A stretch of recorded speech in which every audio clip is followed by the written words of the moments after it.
సంబంధం విషయంలో గౌరవ జిల్లా కలెక్టర్ గారు మరియు అక్కడ కడా ప్రత్యేక అధికారి, రెవెన్యూ డివిజనల్ అధికారి, తహసీల్దారు, రెవెన్యూ సిబ్బంది ప్రజాభిప్రాయ సేకరణకు వెళ్ళినప్పుడు అక్కడ వారిపై తీవ్రంగా దాడి జరిగింది.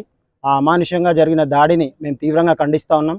రాష్ట్ర వ్యాప్తంగా రెవెన్యూ ఉద్యోగులు ప్రభుత్వం ఏ కార్యక్రమం చేపట్టినా కూడా ముందుండి నిర్వహిస్తారు. ప్రజలతో మమేకమై ఈ కార్యక్రమాల్లో పాల్గొంటారు. కాబట్టి రాష్ట్ర వ్యాప్తంగా రెవెన్యూ ఉద్యోగులు ఇలాంటి దాడుల విషయంలో వాళ్ళ ఆత్మస్థైర్యం దెబ్బతిన్నది.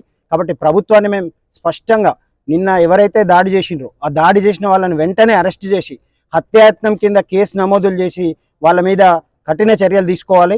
రెవెన్యూ ఉద్యోగులు ఏదైతే ఆత్మస్థైర్యం కోల్పోయాలో దాన్ని మళ్ళీ తిరిగి వచ్చేలా కఠిన చర్యలు ఆ బాధ్యుల మీద తీసుకోవాలి. రెండవది, రాష్ట్ర వ్యాప్తంగా ఎక్కడైతే భూసేకరణ కానివ్వండి, ఇతర విషయాలలో కానివ్వండి, ప్రజల మధ్యకు అధికారులు వెళ్ళినప్పుడు పూర్తి స్థాయి రక్షణ కల్పించాలి. ఈ రెండు డిమాండ్లతోని మేము రాష్ట్ర వ్యాప్తంగా ఈరోజు Telangana revenue employees service association TRESA పిలుపు మేరకు ఈ కార్యక్రమాలు చేపట్టడం జరిగింది. గౌరవ జిల్లా కలెక్టర్ ద్వారా ఇవే డిమాండ్స్ని మేము ప్రభుత్వానికి పంపించబోతాం.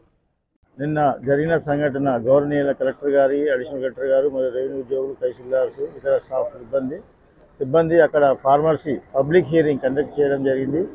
పబ్లిక్ యొక్క అభిప్రాయ సేకరణ కోసము అక్కడ కండక్ట్ చేయడానికి పోతే అక్కడ ఉన్న గ్రామస్తులు, దుద్యాల గ్రామస్తులు వాళ్ళు దాడి చేయడం జరిగింది.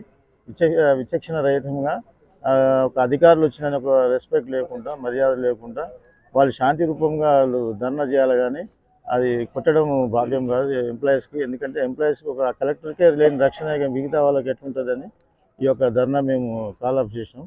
ఎందుకంటే స్టేట్ వైడ్గా ఈరోజు మేము అందరం కూడా బ్లాక్ బ్యాడ్జెస్తోని మన రెవెన్యూ అసోసియేషన్ ట్రెసా మరియు స్పెషల్ డిప్యూటీ అసోసియేషన్ కూడా ఆధ్వర్యంలో పిలిపించడం వల్ల ఈరోజు ఒక ధర్నా అనేది చేయడం జరుగుతుంది.